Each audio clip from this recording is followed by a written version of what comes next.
Boa noite a todos vocês que chegaram no horário. Sejam muito bem-vindos mais uma vez à Escola de Gestão da Comerciari. Nós chegamos aí ao nosso quarto curso de 2026, em um cronograma onde nós definimos 12 cursos.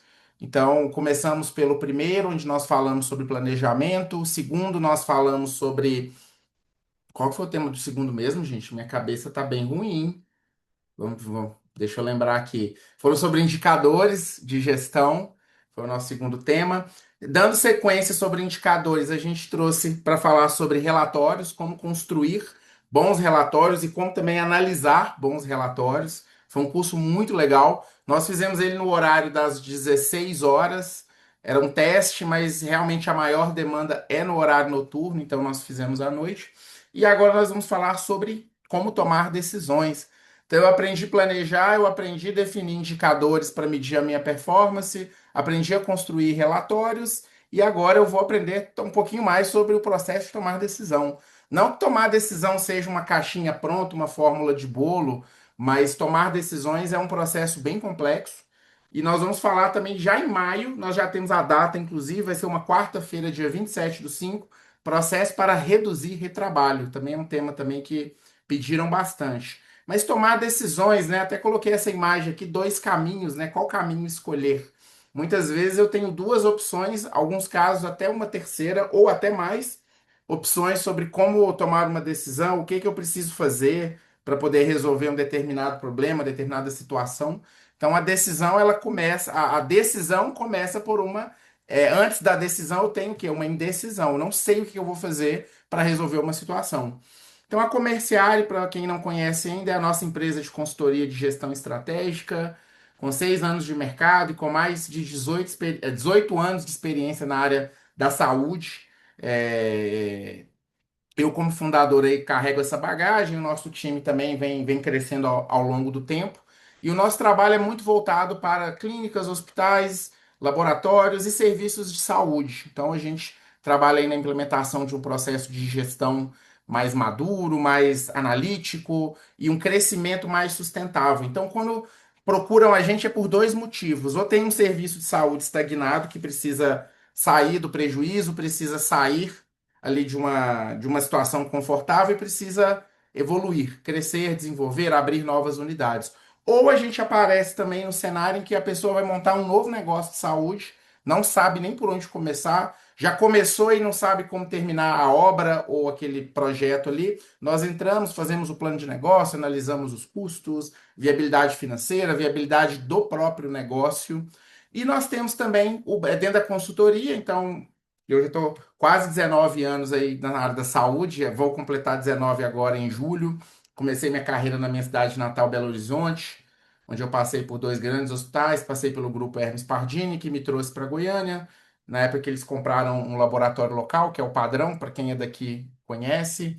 E hoje nós já atuamos aí em vários estados e várias cidades do Brasil.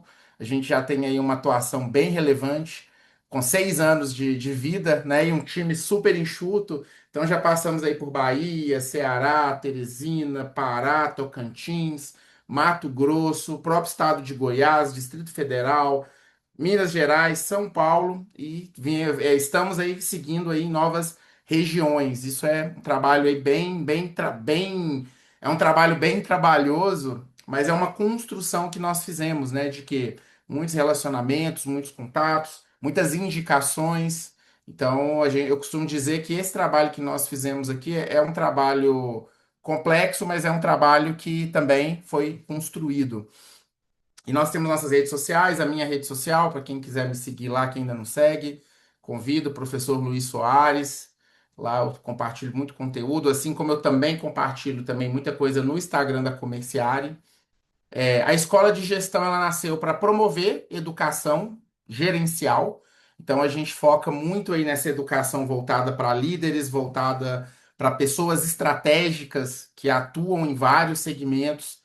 E a escola de gestão ela nasceu para atender só a saúde, mas outras pessoas foram demandando a escola de gestão. Isso foi muito legal para a gente. Tanto nós temos pessoas aqui do mercado de agro, mercado de serviços financeiros, mercado de saúde, mercado de consultoria, treinamento. Então, sejam todos muito bem-vindos aqui. E a gente, como eu mostrei, a gente tem um calendário para o final, para o ano de 2026. Vocês vão receber esse mesmo PowerPoint que eu estou usando aqui, vou mandar para todos vocês. Nós temos aí cursos até dezembro, né? Então, quem está aqui fazendo curso com a gente não está pagando um centavo. Então, o que eu peço é, postem nos stories de vocês, compartilhem nos stories de vocês, tirem foto aqui, marquem o meu Instagram pessoal, marquem o da Comerciário, que ajuda muito, gente, a divulgar esse trabalho aqui. Eu peço para vocês essa gentileza de marcarem a gente em todas as postagens, né? E esse QR Code, eu vou deixar um QR Code daqui a pouco para vocês também seguirem um outro canal nosso. Mas vamos começar a falar sobre tomada de decisão. Eu acho um tema super relevante e acho que tomar decisão, principalmente para quem já trabalhou com vários líderes aí, com certeza tem uma história, um drama com um gestor que não tomava decisão, que não conseguia sair do lugar. Então, nós vamos falar sobre isso. Renato aqui se identificando, engenheiro eletricista especialista no mercado de infraestrutura em Goiânia. Seja bem-vindo, Renato, primeira vez com a gente. Seja muito bem-vindo aí. E Muito vamos obrigado, começar aqui o muito nosso obrigado. curso. Obrigado, Renato. Vamos lá. Objetivo desse encontro, né? Entender a questão de estruturar um problema, comparar dois e três cenários, registrar decisão em uma página e comunicar a decisão e gerar adesão do time. Esse é o grande desafio, afinal de contas, né? Entender um problema, entender os cenários, registrar essa decisão e ainda conseguir trazer isso para as pessoas envolvidas nessa decisão. Olha como é que tomar uma decisão é muito importante. Se qualquer um de nós aqui tem a missão diária de tomar decisões, nós estamos, e nós somos as pessoas talvez responsáveis por isso, porque muitas vezes nós somos os financiadores de um projeto, somos as pessoas que estão liderando outras. Olha essa complexidade, como ela faz parte do nosso dia a dia. Pode ser que eu não esteja com pessoas ligadas diretamente a mim, mas eu tenho processos, recursos, eu tenho um cliente que me espera, eu tenho um cliente que está comprando algo de mim, está confiando no que eu estou fazendo, e durante ali o processo de venda e relacionamento, eu tenho que tomar algumas decisões. Talvez eu possa prometer uma entrega em uma data que eu tenho quase certeza que não vai ser cumprida para não perder o cliente, eu posso prometer para ele um brinde, um desconto. Olha como é que a decisão ela faz parte de tudo, não é só quem é líder. Quem está dentro de um processo também. Estou fazendo uma análise financeira aqui no departamento financeiro de uma empresa e essa análise financeira ela vai ser usada esse relatório que nós até já aprendemos a fazer no curso de fevereiro, não, no curso de março, desculpe. Essa decisão ela vai fazer com que o dono de uma empresa, um gerente, um diretor, tome uma decisão talvez de desligar algumas pessoas, fechar uma unidade produtiva ou uma unidade de negócios.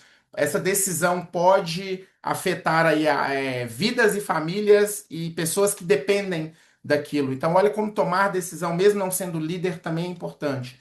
Então, eu vou mandar um relatório, tem uma informação complexa aqui, eu escondo essa informação, eu falo, né? Eticamente, eu preciso falar, né? Se eu sei de um problema, eu preciso falar ele para alguém. Imagina um médico que vê um problema em um resultado de um exame e não comunica. Um analista financeiro que está analisando a viabilidade e a continuidade de um negócio e esse analista não fala nada para ninguém. Isso é problemático. Então, o processo de decisão também ele está envolvido no processo de comunicação. E é isso que nós veremos aqui hoje no curso. E por que que nós tomamos decisões, né? Por que tomamos decisões, né? Eu trouxe aqui uma abertura, né? Que a gente toma decisão o tempo todo, o tempo todo. Inclusive, se eu vou levantar da cama ou não, se eu vou usar a camisa branca ou azul, se eu vou tomar banho ou não, se eu vou tomar café ou não, se eu vou ligar para alguém ou não, para quem que eu vou, quem é a primeira pessoa que eu vou mandar uma mensagem de bom dia. Eu tomo decisão o tempo todo. Eu tenho decisões no âmbito pessoal, então eu preciso definir, eu preciso tomar uma decisão aí sobre a minha saúde, sobre a minha rotina, sobre finanças, se eu vou comprar um carro ou não, se eu vou fazer um investimento ou não. Eu tenho decisões a tomar em relacionamentos, então eu vou assumir um relacionamento sério com aquela pessoa, não. Eu vou, é, eu vou pedir minha esposa em casamento, vou pedir meu marido em casamento, né? Não existe o contrário, obviamente, mas eu vou aceitar ou não esse pedido. Eu vou trocar de emprego, eu vou aceitar uma promoção, eu vou fazer aquele curso ou não, eu vou tirar essa tarde hoje livre para descansar, para ler um livro, e nos negócios também. Então, eu vou contratar uma pessoa ou não, eu vou desligar ela ou não, eu vou implementar um novo processo. Esse processo aqui tem que passar por várias pessoas ou apenas por uma. Eu vou abrir uma nova unidade, eu vou abrir uma nova fábrica, eu vou comprar novos equipamentos. Eu vou dar desconto, eu vou diminuir, eu vou aumentar o preço, eu vou definir quais são as prioridades dentro de uma empresa, eu vou definir como é que vai funcionar o atendimento ao cliente, ao paciente, né? Sempre eu trago cliente e paciente porque nossa consultoria é focada em saúde. Eu vou decidir sobre os riscos que eu tenho. Eu vou abrir essa empresa aqui, mas o Brasil não está em um ano muito bom. Nós estamos com uma taxa de juros alta, dólar alto. Tem que tomar uma decisão se eu vou ou não abrir aquele negócio. Sobre o crescimento, vale a pena investir para crescer agora? Eu vou me posicionar no mercado? São dúvidas que, inclusive, muitos profissionais de saúde têm e trazem para a gente nas nossas consultorias. Aquele medo de ir para as redes sociais, aquele medo de, mas quem é ruim sabe fazer dancinha, sabe usar as redes sociais, eu sou bom e estou esquecido aqui no mercado. Então, são decisões que eu tenho que tomar o tempo todo para poder seguir com a minha vida ou com a minha carreira profissional, né? E como conceito, decisão é a escolha consciente entre alternativas, né? Feita com algum critério para produzir um resultado esperado. Então, sempre que eu decido é fazer uma escolha entre algumas alternativas, né? Se eu só tenho uma alternativa, não é decisão, é simplesmente seguir o caminho e seguir o fluxo. Então, esse é o impacto das decisões em nossas vidas, né? E por que que decisões falham? Acho que quando eu tomo decisão, eu tenho aquele. Se eu estou indeciso com algo, eu tenho medo de quê? De falhar, eu tenho medo de perder dinheiro, eu tenho medo de perder a confiança de alguém, eu tenho medo de perder o amor de alguém, eu tenho medo de perder o investimento de alguém, a confiança de alguém. Mas por que que as decisões falham, né? É porque decisões elas sempre têm, elas estão impactadas com a urgência, com a opinião e a falta de critério. Então, olha, quando eu tomo uma decisão, eu posso ter urgência ou não. Se eu não tenho urgência para tomar uma decisão, eu tenho mais tempo para pensar. Agora, se eu não tenho tempo para pensar, essa decisão ela vai levar em consideração ela pode ser que ela tenha seja uma decisão feita por com falta de critério, não por, mas com falta de critério, porque eu não tenho tempo, ela vai levar em consideração a minha opinião e essa decisão, ela vai ser tomada com base na minha experiência, não só na minha opinião, mas também com a minha experiência. Então, se eu tenho experiência ali naquele segmento que eu trabalho, se eu tenho experiência, se eu conheço, tenho experiência de vida para tomar decisões, eu posso acertar mais uma decisão que eu tenho que tomar rápido. E é aqui que a liderança ela é mais cobrada, porque muitas vezes ela tem que tomar uma decisão sem tempo. E às vezes o líder blinda o time dele para que o time dele tenha tempo de tomar decisões e ele seja a pessoa que toma as decisões sem tempo. Eu acho que isso é uma função da liderança, blindar o time em alguns momentos de desgastes, canseiras, estresses e conflitos desnecessários. Se a liderança ela não consegue fazer isso, na minha visão, ela é ineficiente. Né? É igual um termo que eu já usei algumas vezes aqui nos treinamentos, quem acompanha com a gente já ouviu falar. Líder se alguém lembrar escrever aqui no chat que eu quiser falar, fique à vontade, né? Mas líder ocupado demais não presta. E líder precisa estar disponível para o time e para a entidade.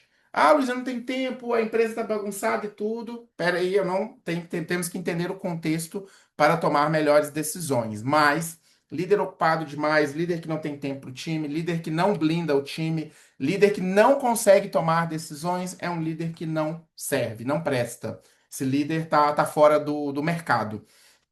E, né, decisão boa tem que ter critério, dono e plano. Então, se eu quero ter uma decisão boa, eu tenho que ter critérios por ter tomado, tenho dono e tenho plano, né? Aqui eu já estou trazendo para um cenário mais otimista e mais planejador. Então, peraí, qual eu preciso, já que eu tenho tempo para tomar essa decisão, eu vou lá entender questão financeira, questão das pessoas, recursos disponíveis, consequências e impactos. Os impactos são internos, são externos, ou são os dois ao mesmo tempo que vai agir sobre o que eu estou fazendo, né? Tem que tomar essa decisão. Ela tem que ter dono, né? Toda decisão tem um dono. Alguém tomou essa decisão.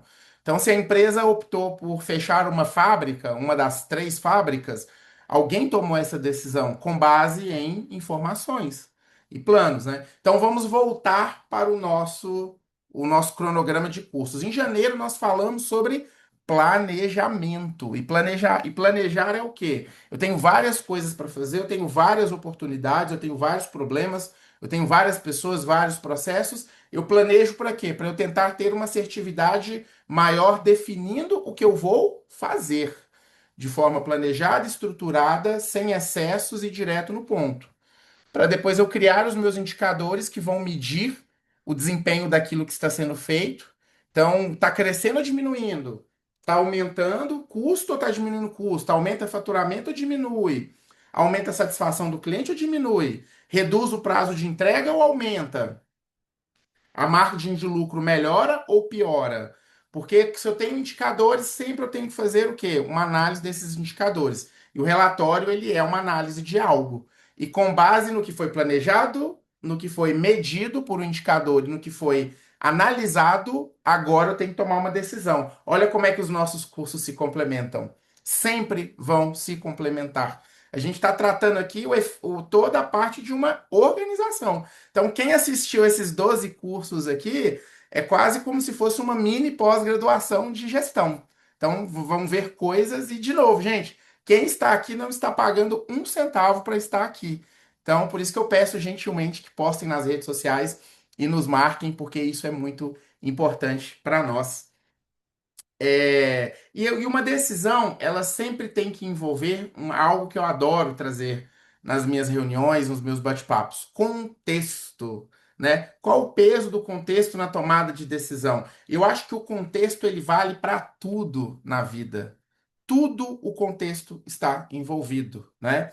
Quem aqui nunca passou por uma situação de ter uma liderança nova que acabou de chegar na empresa e é uma liderança que está acima de nós e que nós temos essa ligação direta com ela, e essa liderança já começa a tomar decisões e dar a opinião dela sem contexto? Quem que já viveu isso e quer trazer para gente?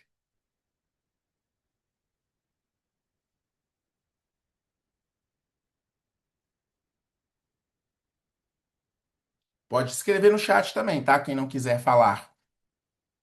Mas eu tenho certeza que todo mundo aqui já viveu isso. Podem falar, tá, gente? Podem me interromper para falar. Todo mundo já viveu isso de ter uma liderança nova na empresa, um diretor, um gerente, um coordenador, que chegou e começou a tomar decisões sem entender o contexto, ou pelo menos dar a opinião dele sem contexto. Eu acho isso terrível. Terrível, terrível e terrível.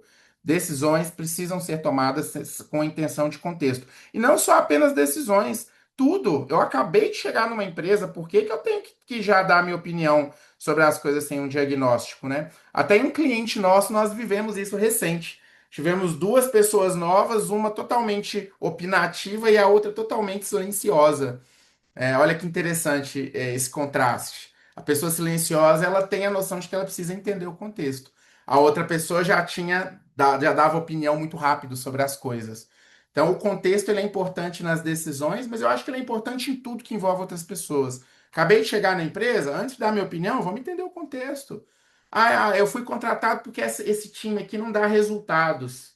Será que o resultado realmente é o time que não é ruim, é a empresa que não dá suporte, a empresa que não tem ali um salário convidativo? O que que acontece aqui? A gente precisa entender sempre o contexto, né? E o contexto ele tem um peso vital na tomada de decisão. Se eu entro para tomar uma decisão, não sei o contexto, eu estou, né, totalmente fora da realidade. Então eu preciso entender muito bem de contexto, né?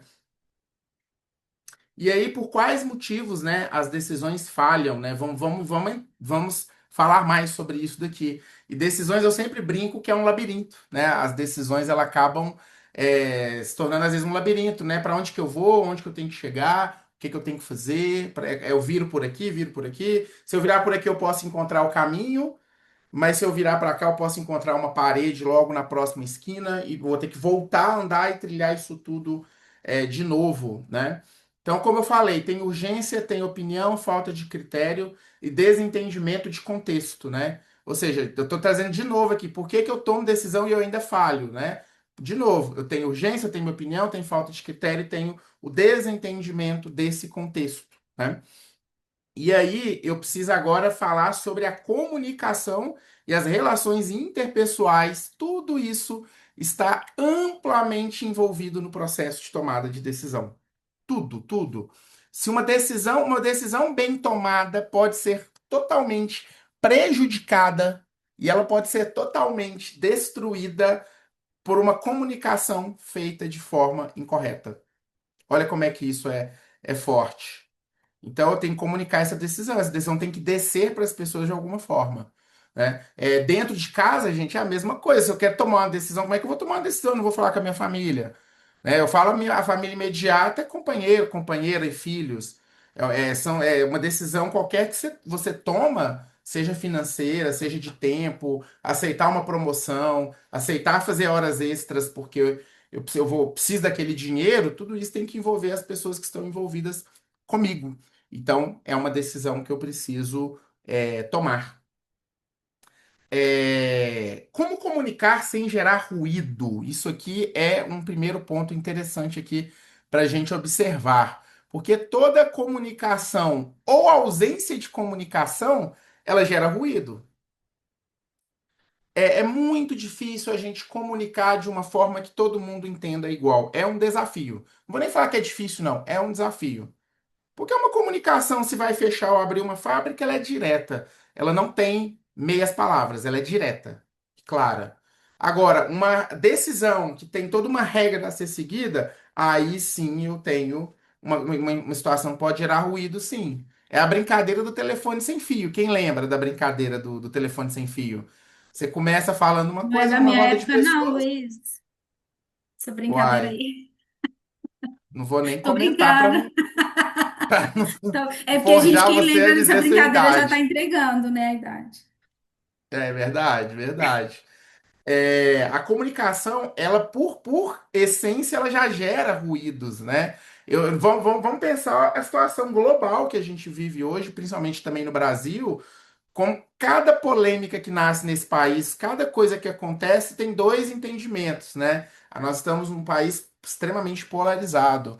Então, uns entendem a jornada 6 por um de um jeito, outros entendem por outro, outros entendem uma decisão de juiz de um jeito, outros entendem do outro. Então, a comunicação ela vai gerar ruído por natureza, né? Então, eu, dentro das minhas consultorias que eu faço em clientes, muitas vezes me pediram para comunicar algo sobre um processo novo.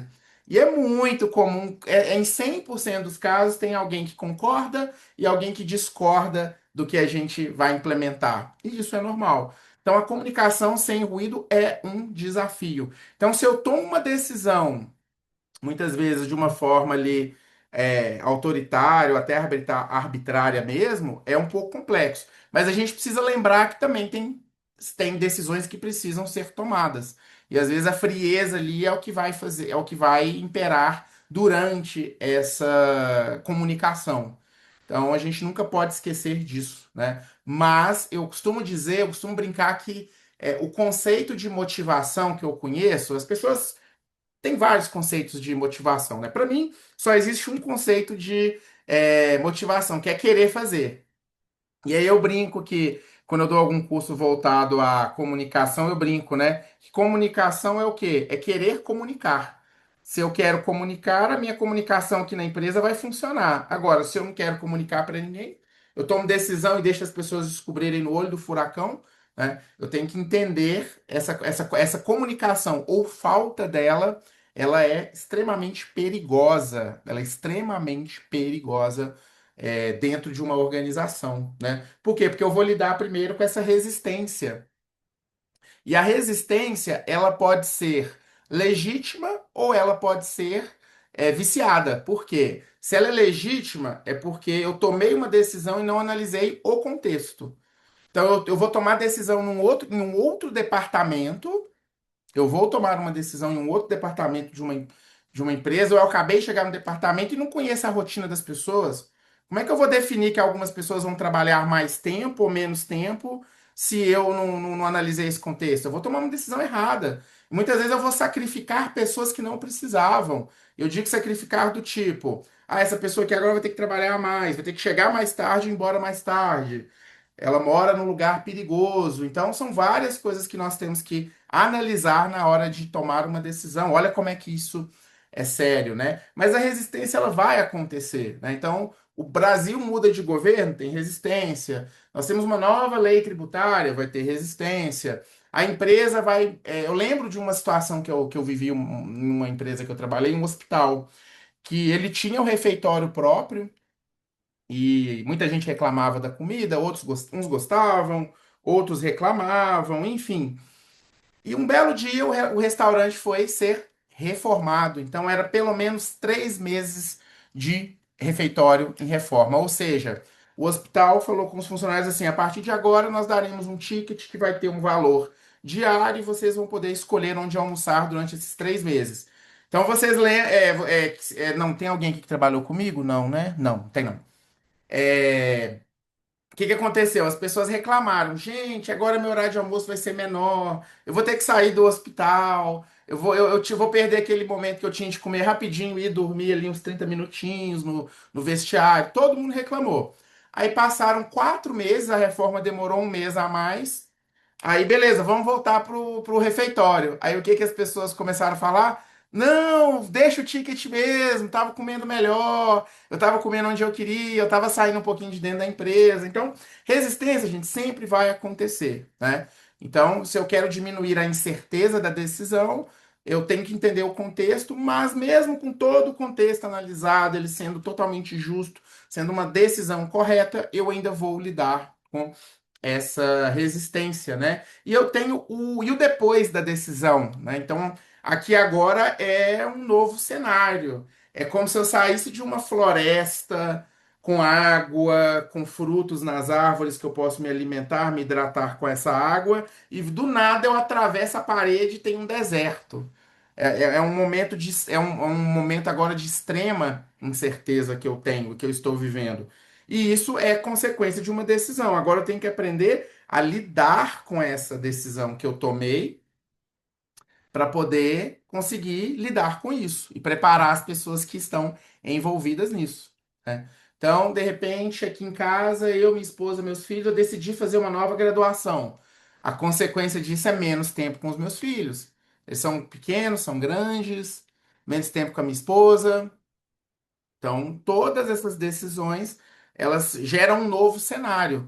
Um cenário talvez mude pouca coisa, mas um cenário que pode mudar tudo. Eu lembro de uma situação que eu vivi no mesmo hospital que eu trabalhei, que eu contei da história do refeitório, que eu estava de férias.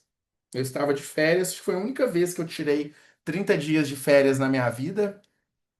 E eu precisei voltar 3 dias antes de férias, porque houve uma mudança estrutural na empresa que eu já cheguei numa sala nova, né? Ainda bem que eu não participei da mudança, carregar aqueles armários pesados, né? Ajudar, mas porque mudança é sempre uma bagunça, mas eu voltei em uma sala nova, voltei com a mesma liderança, mas a minha liderança liderando outros departamentos, voltei com colegas novos, voltei com uma confusão que vocês não têm ideia. A sala onde nós ficávamos, passamos a ficar, era horrível, muito barulho de rua, muito problema estrutural, então mudou muito a vida da gente ali em diante, né? Aí depois o hospital ainda tomou a decisão de virar o sistema e virou outra consequência. Então, olha como é que o depois de uma decisão muda o jogo. Então, decisões, é claro, de diretoria, de dono, é claro que é uma decisão que não desce para todo mundo, né? Ou então ela desce com alguns filtros, né?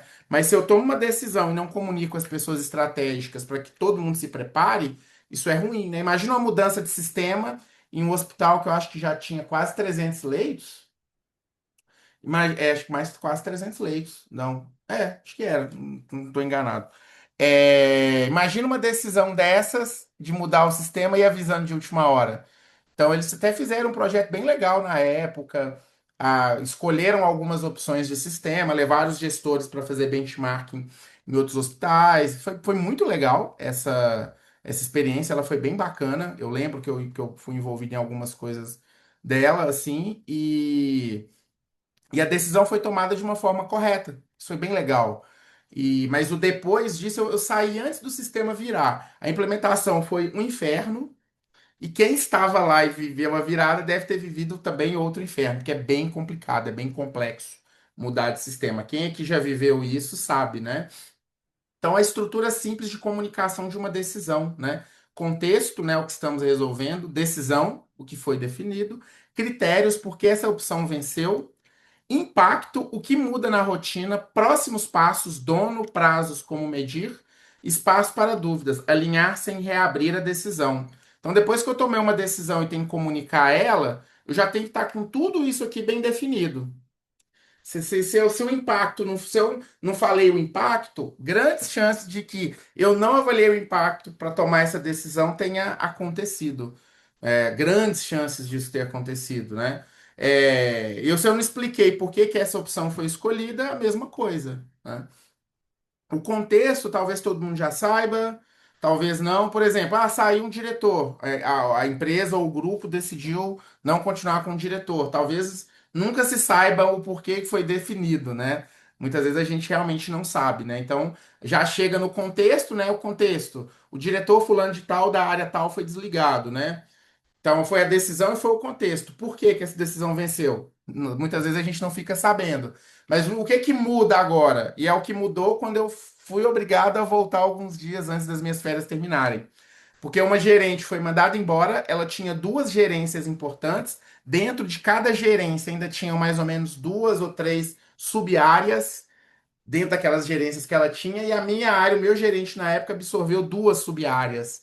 Então, o impacto mudou, agora ele tem mais pessoas para liderar, nós temos mais processos. Então, numa auditoria de acreditação, nós tivemos que responder por mais departamentos, ter mais indicadores, mais relatórios.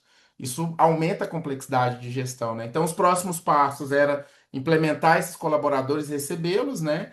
E não sei se teve espaço para dúvida, porque quando a decisão foi tomada, eu estava de férias, né, e tive que voltar. Mas eu imagino também que não houve ali nada, nada, nada de perguntas, né? E as decisões têm uma consequência, né? Nós temos uma consequência reversível, né? Pode testar, ajustar e voltar atrás. É a decisão que a gente sonha em ter que tomar, que é aquela que não é urgente, ou aquela que nós temos muitas opções, né? Por exemplo, eu estou insatisfeito aqui em Goiás com a Saneago como distribuidora de água, né? Ou a Equatorial de Energia. Não tem outra opção. A gente não pode escolher, né? Mas não, eu quero trocar a empresa que fornece o gás aqui do prédio que eu moro. Aí eu tenho opções, né? Aí eu posso escolher essa aqui porque é mais barata, ou essa aqui é mais cara que a outra que nós tínhamos, mas o serviço é de melhor qualidade, tem menos fraude, tem menos vazamentos. Então, a decisão e a consequência de uma decisão que ela pode ser reversível é testar. Então, o Luiz, de repente, não deu certo em um determinado departamento, eu vou testar ele em outro. Ó, o Luiz deu certo no departamento, mas esse processo ele não sabe fazer bem. Então eu vou tirar isso dele e vou colocar no outro. Luiz, eu te trouxe para trabalhar aqui, mas não tá dando certo. A gente não vai continuar com você. Uma decisão de talvez vamos pensar aqui, começar a fazer um curso na faculdade, né, e não dá certo. Eu passei por isso, né? Fiz um período de faculdade de história, para quem não sabia, não deu certo. Fui fazer administração, foi onde eu me encontrei, né? Como eu não era um rapaz cheio de sonhos de fazer certas coisas, eu queria ser astronauta, né? E, né, no Brasil, né, na periferia de Belo Horizonte, né, como é que eu ia ser astronauta? Como é que eu sabia que eu tinha que começar pelo ITA, né, estudar engenharia? Não sabia disso, poxa.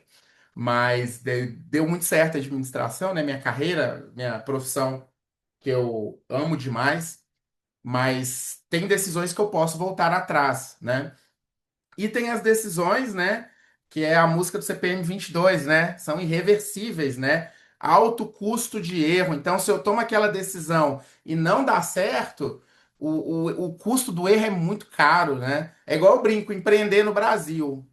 Eu que vim de uma carreira executiva em empresa e decidi abrir um CNPJ, eu não me considero um empreendedor só porque eu tenho um CNPJ, mas eu decidi ser dono de um CNPJ, né? O preço disso é muito alto, né? Se eu errar ou se não der certo, tal e tal, no Brasil, eu provavelmente, com certeza, eu não vou ter a chance de empreender de novo. Obrigado, Vanessa, pelo elogio, tá? Obrigado pelo carinho. Se eu errar enquanto empreendedor, eu não vou ter essa chance de empreender de novo. O Brasil tem. Então, a decisão de vou largar o meu emprego, a minha carreira bem-sucedida, um emprego que eu tenho, talvez alguma estabilidade, eu vou largar para montar uma franquia da Cacau Show, eu vou montar uma loja de roupas, eu vou montar um restaurante, vou montar uma empresa de internet, né? Até um amigo meu fez isso em Belo Horizonte, está até dando muito certo, fiquei muito feliz por ele, inclusive conheci a empresa dele. Mas é uma decisão que custa caro, né? Pegar um dinheiro no banco é uma decisão que custa caro. Aceitar um cliente que dá pouca margem de lucro ou nenhuma, ou pegar esse cliente sem fazer uma análise profunda, é um erro que custa caro. E pode custar, inclusive, a empresa. Um cliente ali tem uma margem de lucro ruim, né? Aqui na consultoria a gente tem cada vez no início da consultoria a gente pegava vários projetos mesmo que eram inviáveis, né? Hoje nós sabemos quais tipos de negócios são viáveis para a gente ou não, né? Talvez para ter participado de uma reunião com um possível cliente, a gente já sai da reunião sabendo se ele é bom ou não, se ele vai ser realmente um bom cliente ou não. A gente sabe analisar isso hoje, a gente tem essa maturidade de entender é, qual que de fato ali a rentabilidade desse cliente e às vezes até o custo dele, né? Às vezes é um cliente que vai afetar a saúde do time, é um cliente que talvez não vai fazer o que a gente fala, não vai aceitar a nossa autoridade. Eu até brinco que quando você vende serviço, se a pessoa não quer pagar o preço que você cobra, talvez ela ainda não entendeu a sua autoridade naquele assunto, né? Uma coisa que a gente nota que acontece. Não vou dizer que é 100% das vezes, mas é grande parte delas. Se a pessoa não quer pagar o que você cobra, tem grande chance dela não enxergar em você a autoridade que você tem. E isso aí é muito grave. Isso é muito grave, né? Então talvez seja um momento até de autorreflexão, né? E regra, né? Decisões irreversíveis pedem velocidade e teste. Então eu preciso decidir rápido para errar rápido, né? Eu tenho que errar rápido para trocar rápido. Então a gente lançou um produto na Comerciária esse ano aqui, é um produto que não está performando. Então eu preciso ou mudar o direcionamento dele ou tirar ele de linha rápido. É o que eu preciso fazer. Eu lembro quando a gente estava falando ainda dessa questão de óculos 3D, realidade virtual. A Google lançou um óculos uma vez e não deu certo, ela voltou atrás. A Apple lançou o óculos também, e pelo visto ela vai voltar atrás. O Facebook, que se tornou Meta, lançou o tal do metaverso, já falou que tirou todo o dinheiro do metaverso, não deu certo. Então, por isso que decisões reversíveis, que eu sei que eu posso voltar atrás, eu tenho que testar e preciso decidir rápido para poder também parar rápido. Agora, uma decisão irreversível, ela já pede mais critério e validação. Então, gente, eu tenho uma decisão reversível, né? Pode ser voltada atrás, eu vou perder pouco dinheiro ou perder nenhum dinheiro. Toma decisão rápido. Vamos testar aqui hoje. Quando eu estou dentro de uma reunião que eu fui convocado para ajudar na tomada de uma decisão, até numa consultoria, eu pergunto: qual que é o risco dessa decisão? Não, é pequena, mas a gente precisa tentar resolver isso nos próximos 3 meses. Vamos começar a fazer um teste a partir de amanhã? Vamos. Eu sou assim. Se precisar, eu já ligo para alguém na hora aqui, ó, fulano de tal, podemos fazer assim? Podemos. Rápido, eu gosto de ser rápido nas coisas. Se é uma coisa que dá tempo de errar, rápido, rápido, rápido, rápido. Ah, outro dia me perguntaram, Luiz, será que seria legal se a gente falasse isso com o paciente? Falei, uai, testa. Pega 5 pacientes amanhã, no horário que mais o laboratório atende, que é entre 6 da manhã ali, 10 horas da manhã. Pega 5 pacientes, fazem. Depois você fala pra gente o que que eles responderam. Aí voltou, eles gostaram, deu bom, então vamos continuar.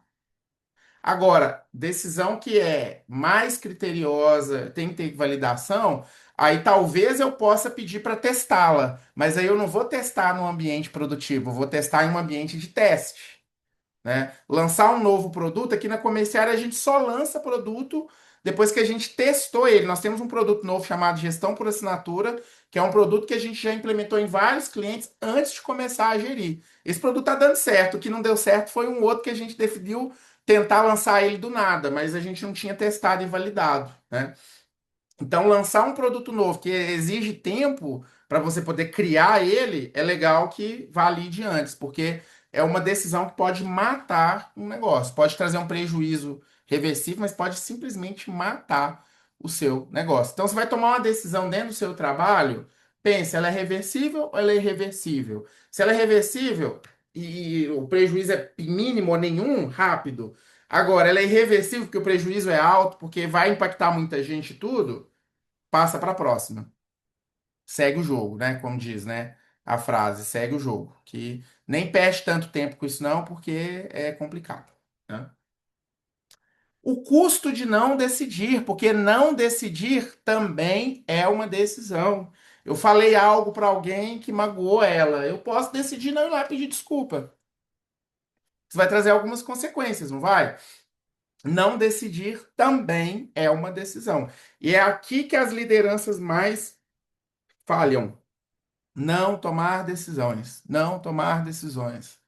E já vi muito funcionário reclamando de líder que não toma decisão, diretor que não toma decisão, o supervisor que não toma decisão. Ah, vou ver com fulano de tal. E talvez realmente ele não tenha essa autonomia, tem que sempre passar para alguém. Eu acho que uma empresa que define um processo como esses é uma empresa ineficaz, né? Se você coloca a pessoa num cargo de liderança, ela vai liderar outras pessoas, ela tem que ter algum tipo de autonomia. Se você é dono de empresa, colocou um líder e não deu autonomia para ele, você está fazendo totalmente errado. Eu já estou te dando feedback aqui. Errado, mude isso. Se tem alguma pessoa na função de liderança, ela tem que ter ali a decisão de tomar. Qual que essas decisões podem ser? O limite de dar desconto, realmente escolher. Não, pode escolher. Você já tem experiência aqui, você vai saber dizer se esse cliente é bom ou não é. É uma autonomia que você dá para o seu time. Agora, a pessoa está num cargo de liderança e não tem autonomia, gente, isso é muito complicado. Agora, se a pessoa tem autonomia e mesmo assim ela não decide, aí é complicado pro lado dessa liderança. Então, para ser liderança, você tem que saber tomar decisão.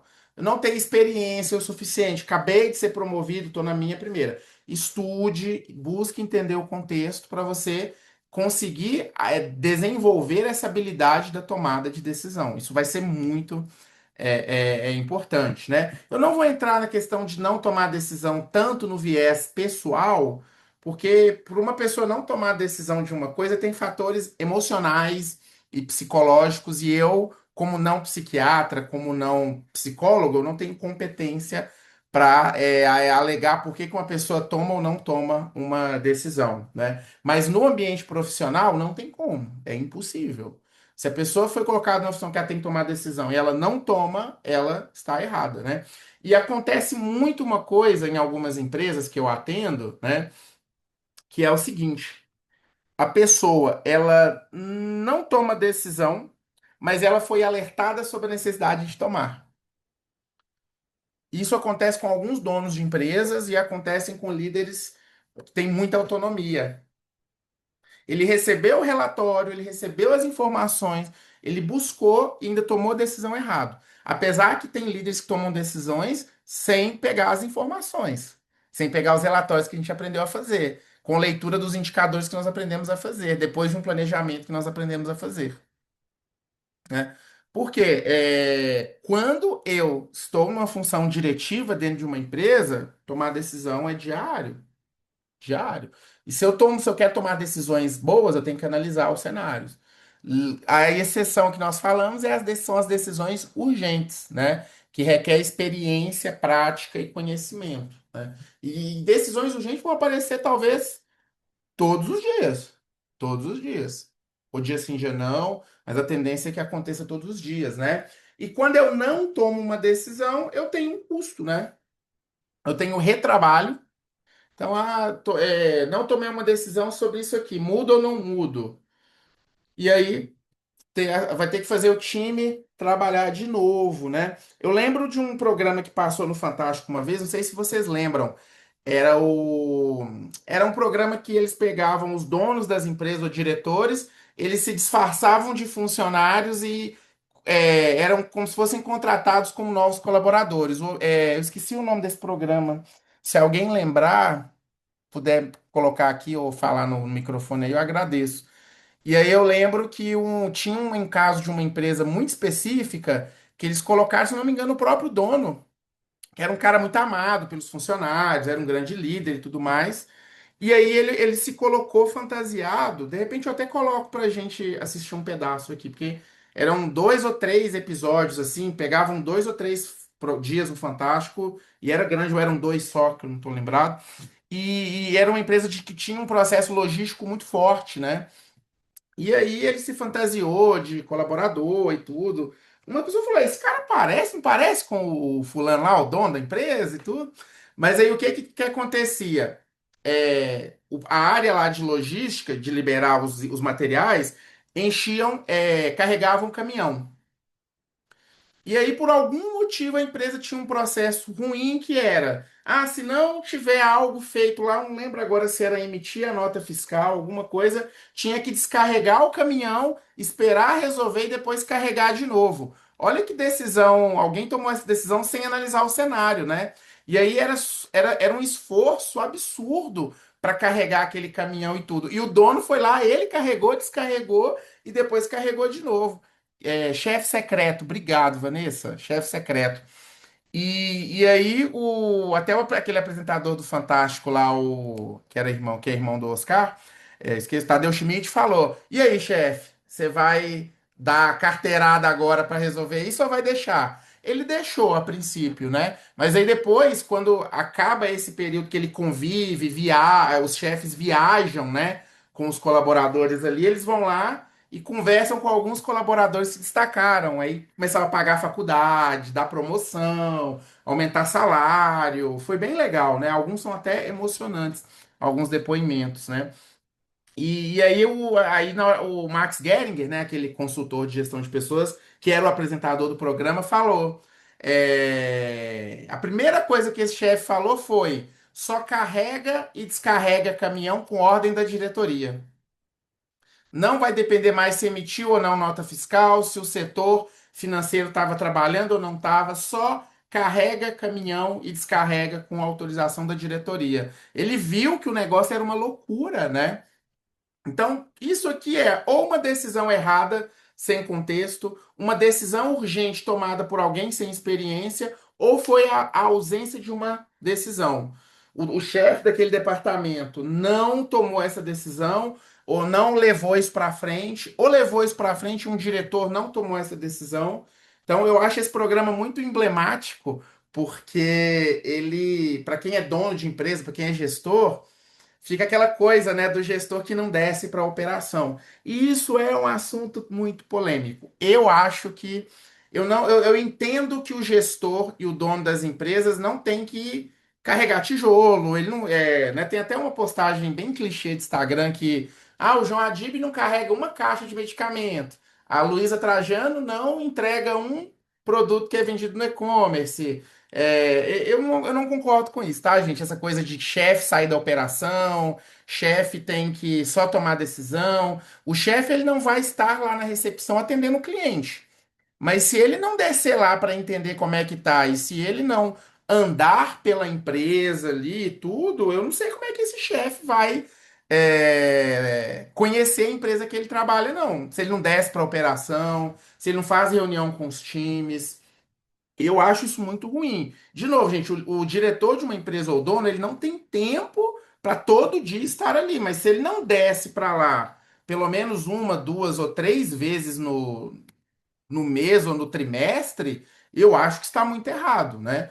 E o chefe que só analisa relatório, ele pode cair no erro dele não saber se o relatório está certo ou está errado, né? E nós estamos em um momento da economia, né? Gravem bem isso que eu vou falar, talvez eu faça até um corte desse pedaço. Nós estamos num momento da economia que os empresários foram educados para serem motivados, não foram treinados para serem técnicos. E isso é duro de ouvir, mas é a grande verdade. empresários e líderes também, gestores também, estão sendo treinados para serem motivados. Aí o empresário não aprende a fazer um fluxo de caixa, ele não sabe cobrar isso, não sabe contratar alguém que sabe fazer isso, contrata uma pessoa errada, e aí como é que ele vai ter os números da empresa dele? Então, infelizmente, a educação empreendedora do Brasil dos últimos 10 anos, ela é uma educação equivocada. Ela ensina pessoas a serem motivadas. Eu brinco que eu não sei motivar ninguém, por isso que os meus cursos, eles são muito técnicos e diretos nos conteúdos, né? Que eu não tô aqui, minha missão aqui não é motivar nenhum de vocês. Se alguém esperava isso de mim, peço perdão. A minha missão é trazer conhecimento técnico de gestão e tudo. É o que a nossa consultoria faz. Luiz, eu estou desmotivado com o trabalho. Eu falo, procura terapia. Luiz, eu estou desanimado com essa empresa. Vai embora. Ah, eu não consigo ir embora porque eu preciso disso, então procure ajuda. Eu não consigo te ajudar. Motivação é algo pessoal, não é, é algo intrínseco, não é algo que eu consigo motivar alguém. Eu consigo motivar temporariamente, dando um dinheiro a mais, alguma coisa, mas o dia a dia ali, ele é um pouquinho complicado.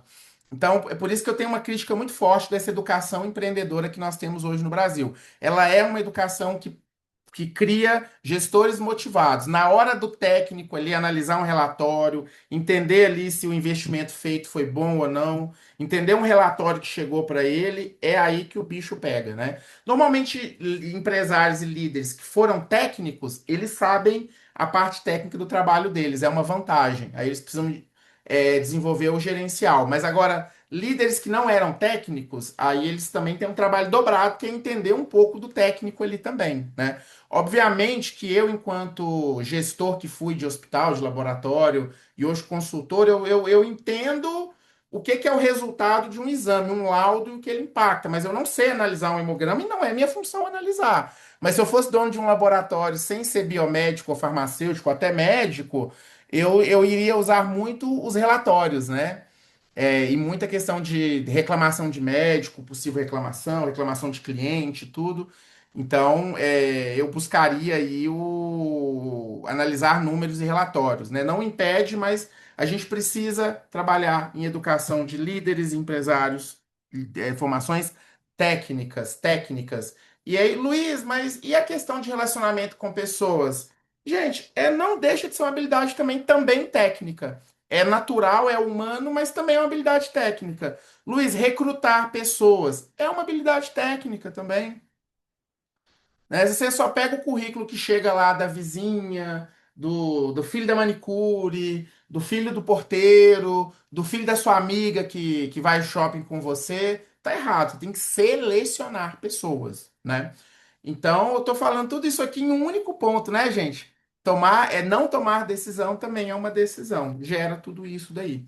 E nós temos hoje empresas com decisões tomadas que nossa empresa, o que importa é propósito. O que importa na nossa empresa é, é isso, é aquilo, é a motivação, que a gente é uma família. Gente, empresa só tem uma função social: dar lucro.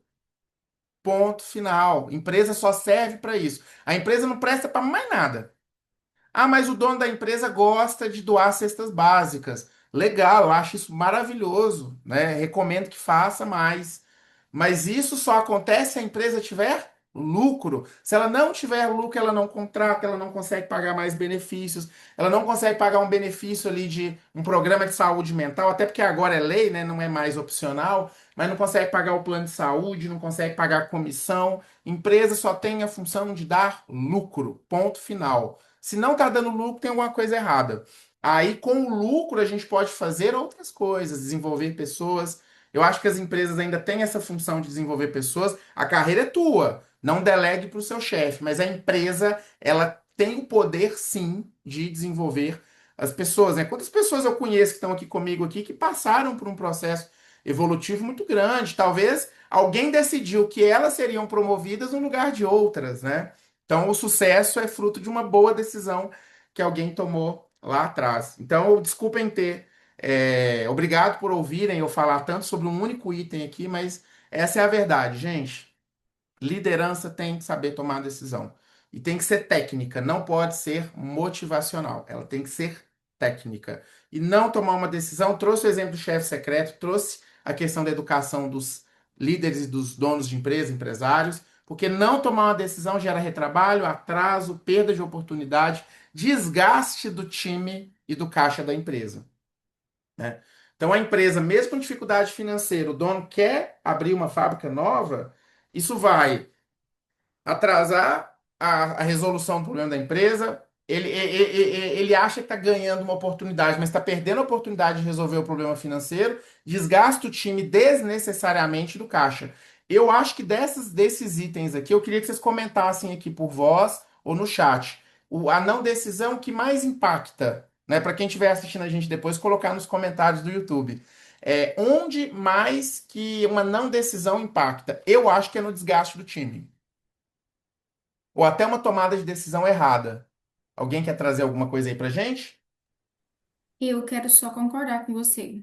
Eu acredito que a não decisão impacta muito no desgaste do time, porque as pessoas estão esperando uma decisão, até, como você disse, né, tem algumas decisões que você não tem muita certeza do impacto dela. As pessoas ficam na Uhum, ansiedade. O problema político que a gente vive hoje, né? A gente queria uma decisão, muita gente tem certeza futura, mas está impactando no desgaste de todo mundo, da população, e isso acontece também nas organizações. E em alguns casos no caixa, né? Dependendo do que for. sim, exatamente. Da mesma forma que uma decisão pode trazer benefícios também para uma empresa, uma decisão correta, né? Mas pode também trazer uma decisão errada. Obrigado, viu, Cláudio, pela sua contribuição, né? Deixar de se tornar ou ser um bom líder, né? Então, se eu sou uma pessoa que enrola em tomar decisões, eu abro mão de me desenvolver como um bom líder. De novo, o bom líder toma decisões, né? E aí agora vamos para uma parte mais técnica, né? Para eu ter que tomar uma decisão, eu tenho um problema, eu tenho uma oportunidade, eu tenho que descobrir onde que eu estou errando, eu tenho que descobrir o que que me atrapalha. E aí eu trouxe aqui algumas ferramentas que vão nos ajudar, talvez a tomar decisão, sim, mas talvez nos ajude também. Talvez não, com certeza vai nos ajudar a descobrir o problema, saber onde esse problema Saber onde. está, né? Eu tô vendo aqui que a Isabela mandou uma mensagem aqui. Eu vivenciei isso, um líder-chefe que não tinha essa habilidade e resultou no desgaste do time. 7 membros se desligaram da empresa em um prazo de 6 meses. Obrigado, Isabela, pela contribuição. Gente, olha como é que isso é grave e sério. Eu tenho certeza que muita gente aqui tem inúmeras outras histórias aí para compartilharem com a gente. Inúmeras histórias. Eu tenho várias que eu posso ir lembrando aqui e compartilhando com vocês. Várias. Mas olha o quão grave isso é, né? O quão grave é líder que não toma decisão, né? Isso é algo que tem que ser revisto nas empresas, né? Então, nós precisamos descobrir onde está se nós temos uma situação que necessita uma decisão, eu tenho algumas ferramentas que podem nos ajudar, que, que são, né? Primeiro, eu preciso fazer um diagnóstico, né? Como que eu identifico um problema? Se eu tenho uma decisão para tomar, pode ser que a decisão não seja de fato corrigir um problema, mas de fato aproveitar uma oportunidade que apareceu. Ó, o terreno aqui do lado aqui está à venda. Será que a gente não poderia ampliar a nossa empresa e comprar? Então eu preciso fazer um diagnóstico para levantar e resolver essa problemática, né? E aí eu tenho algumas ferramentas que eu posso usar, né? Matriz SWOT, né? Matriz SWOT. Acho que matriz SWOT é uma ferramenta básica, simples, todo mundo conhece, todo mundo está acostumado a usar isso daqui, simples de fazer, você pode resolver vários problemas com ela, né? Ela é usada, né, no planejamento estratégico e em gestão de projetos, né, para analisar cenários e embasar a tomada de decisões. Olha aqui, ó, a palavra decisão aqui, né? Ela é frequentemente empregada pelas empresas antes de implementar projetos que terão um impacto significativo no negócio. E ela analisa a sigla SWOT, ela vem do inglês, o português ela se torna a análise fofa, né? Que é forças, fraquezas, oportunidades e ameaças.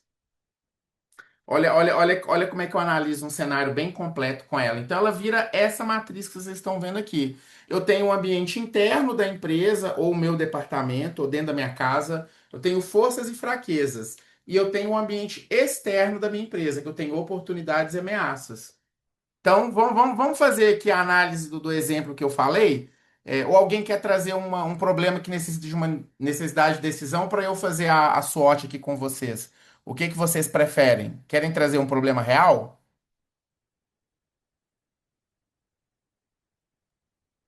Não, não. Oi, Jaiana. Seu microfone está um pouco baixo. Você falou com a gente? Sim, eu falei que da minha parte eu não tenho nenhum exemplo, você pode ir de sequência com você. Ah, beleza. Obrigado. Eu tenho alguns problemas aqui. Eu queria trazer um problema de vocês, mas tudo bem. Vamos seguir aqui. Não tem problema nenhum, não. É, eu, po- vamos pegar a questão realmente do lote, né? Eu tenho uma fábrica aqui no bairro e o lote ao lado está à venda. Eu descobri que ele está à venda, né? Vamos fazer uma análise do ambiente interno, forças. A empresa pode estar num momento financeiro bom, além da empresa não estar dando prejuízo, eu tenho um caixa, eu tenho um novo investidor que entrou na empresa e está querendo pôr dinheiro nela. É, forças. Hoje eu tenho uma planta produtiva que é muito eficiente. Ah, eu posso colocar como força que tem uma oportunidade boa de aumentar. Não, oportunidade não é oportunidade, desculpa, é força interna, né?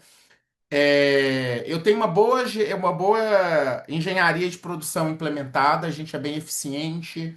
Hoje nós conseguimos reduzir os nossos custos nos últimos anos com automação ou com apenas a gestão. Isso são forças do meu negócio. Tem um bom time comercial, que tem garantido bons resultados, mas eu tenho fraquezas, né? Eu estou atrasando muito a entrega, mesmo tendo uma indústria que produz bem, eu estou atrasando a entrega. É, Por isso eu preciso aumentar minha planta produtiva. Eu tenho fraqueza que nos últimos 2 meses eu tive aumento dos prejuízos em decorrência de uma linha produtiva que está muito pequena, com pouco espaço. Eu não estou conseguindo produzir muito porque eu não tenho um espaço de armazenamento.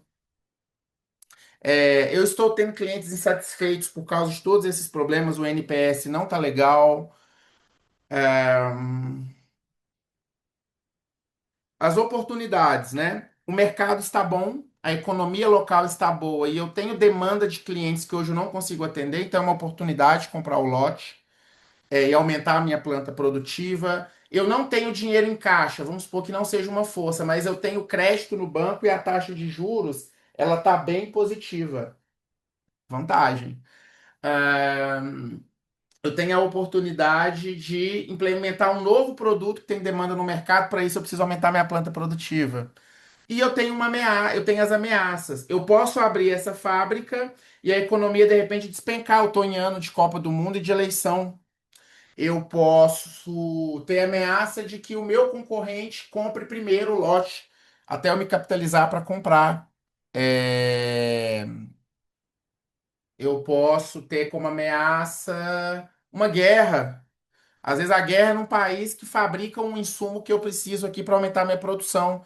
E com essa guerra o custo dele aumenta. Não vale a pena agora aumentar minha produção. Vamos pensar aqui. Eu tenho ameaça do meu concorrente levar meus funcionários embora. Então eu trouxe um exemplo aqui que é comprar um terreno para aumentar a fábrica. E eu usei a matriz SWOT para me ajudar, mas eu posso usar isso aqui para comprar um apartamento. Eu sempre gosto de usar esse exemplo, né? As forças seriam: eu estou empregado, minha esposa está empregada, meu companheiro está empregado, os dois têm emprego estável num concurso público. Fraqueza, né? Se a gente mudar para muito longe, eu não vou ter onde deixar o filho. Se for muito longe, eu passo a ter menos tempo para me exercitar se eu mudar mais para longe. Fraqueza, um está empregado, mas o outro pode estar desempregado.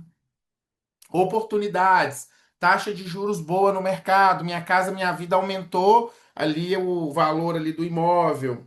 mas as ameaças, né? Pode vir uma pandemia, pode vir uma crise financeira, pode ter a ameaça de não conseguir encontrar um apartamento disponível naquele prédio ou um terreno.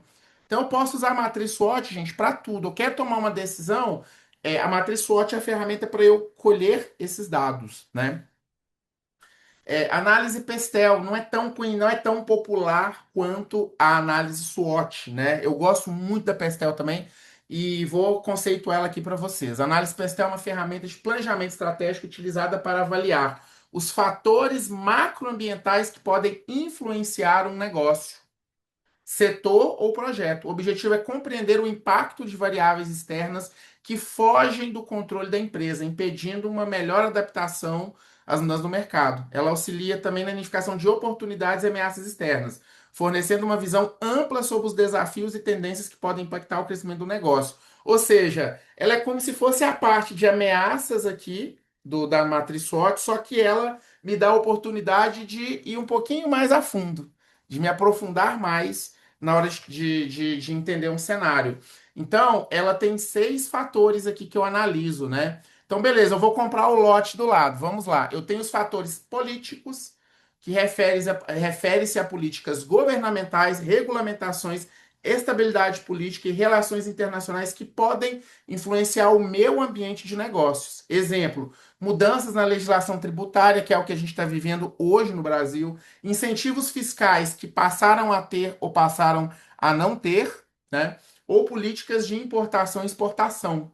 Pode mudar o jogo também. A Michelle colocou aqui, também gosto de utilizar o 5W 2Hs. Boa lembrança, Michelle, muito bom. Já já a gente vai falar um pouquinho sobre ela também, né? Eu tenho fatores econômicos que englobam indicadores financeiros e macroeconômicos que afetam a viabilidade dos negócios. Inflação, taxa de juros, poder de compra do consumidor e o câmbio, né, dólar, no caso, aqui um exemplo. E eu costumo dizer que hoje, dependendo do tipo de produto e serviço que eu vendo, eu não concorro com a economia, com a taxa de juros. Eu concorro com outros consumos. Então tem cliente meu que já deixou de comprar uma consultoria porque eu vou viajar aqui com a minha família, depois eu mexo aqui na clínica. Já aconteceu. Tem dentista que reclama comigo. Tem cliente que quer fazer uma reabilitação total dos dentes, mas ele deixa de fazer porque ele achou melhor trocar de carro. Então, eu tenho que avaliar que se o meu negócio tem impacto de concorrência com outros consumos. Eu acho que a gente vive sim uma crise econômica no Brasil, isso aí é inegável, mas eu acho que parte desse dinheiro que muita gente reclama que sumiu, e o dinheiro, gente, ele não some do mercado, ele muda de mãos, né? Eu acho que parte dessa dificuldade econômica e financeira que a gente tem hoje no mundo, mas principalmente no Brasil, é porque nós temos excesso de oferta. Ou seja, eu tenho muita empresa vendendo a mesma coisa para um público que não aumenta tanto assim. Então, se, por exemplo, eu vou para o interior, eu sou um laboratório da capital, e aí uma cidade do interior tem 4 laboratórios locais. Aí eu e o meu concorrente aqui da capital vamos para a cidade do interior.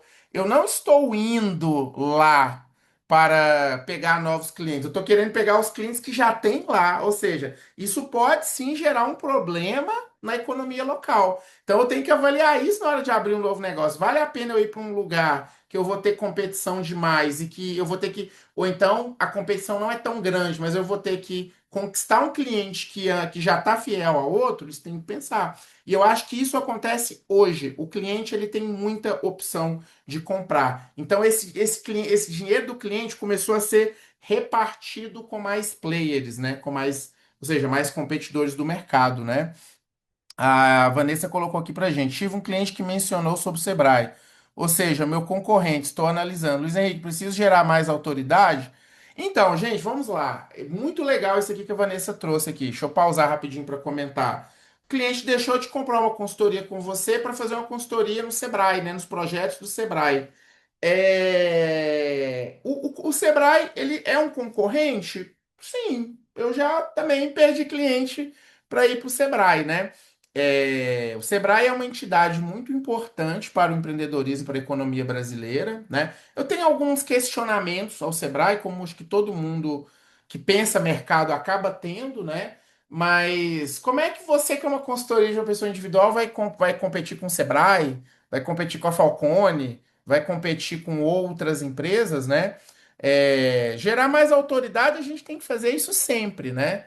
Então, por exemplo, na Comercial nós não tínhamos o serviço de precificação de procedimentos, consultas, exames e tratamentos. Hoje a gente tem, é uma forma de que para a gente entender o que daria mais autoridade no trabalho de gestão. O que adianta gerenciar bem se eu precifico mal? Né? Gerar mais autoridade eu tenho que fazer o tempo inteiro. É o tempo inteiro. Se eu esquecer de fazer isso algum dia, pode ter certeza que algum cliente vai notar e vai atacar a gente com isso. Mas sim, o Sebrae é um concorrente, assim como qualquer outra empresa de consultoria, né? Como que você vai ganhar, né? Por exemplo, como é que eu ganharia uma consultoria do Sebrae? A consultoria do Sebrae ela é genérica, ela não é uma consultoria profunda, né? Por exemplo, tem projetos de consultoria do Sebrae que é uma reunião a cada 15 dias de 2 horas. Uma consultoria com a Vanessa, pode ser que a pessoa compre ali consultoria de 4 horas semanais ali durante um tempo, ou seja, o consultor do Sebrae não vai estar ao mesmo tempo com você, com o cliente, né? Isso é um argumento, inclusive, que pode ser usado. Agora, é difícil concorrer com o Sebrae também por um motivo, que é o quê? O Sebrae tem incentivo público. Então, muitas vezes, uma consultoria de marketing que custa 10 mil, pelo Sebrae você paga 1.000. Eu já vi isso.